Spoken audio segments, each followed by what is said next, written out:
এই, তোর হোয়াটসঅ্যাপটা চেক করে নে। হোয়াটসঅ্যাপে ট্রেনের টিকিট পাঠিয়ে দিয়েছি। কোথায় যাব আমি? কোথায় যাবি মানে? বাড়ি যাবি, ব্যাগ গুছিয়ে নে, কালকে সকালে ট্রেন। আমি তো এলাম মাত্র 2-3 দিন হয়েছে, এর মধ্যে বাড়ি চলে যাবো? ও মা, আর কদিন থাকি না মা। তুই প্রতি মাসে 2-1 বার এখানে চলে আসিস। নতুন সংসার গুছিয়ে নিতে সময় লাগবে।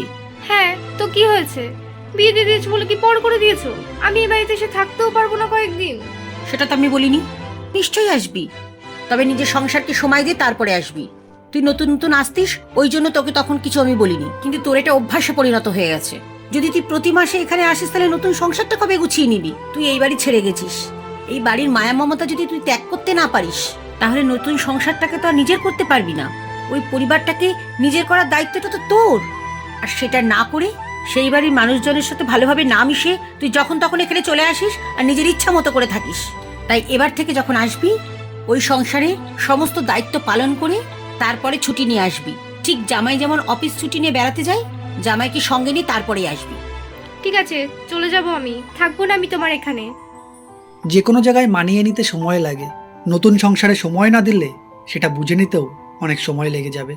তাই বাবা মায়ের সঠিক শিক্ষায় ছেলে মেয়েকে নৈতিকভাবে শিক্ষিত করে। নতুন জায়গায় যত বেশি সময় দেওয়া হয় সেই জায়গাটাকে নিজের করতে তত কম সময় লাগে।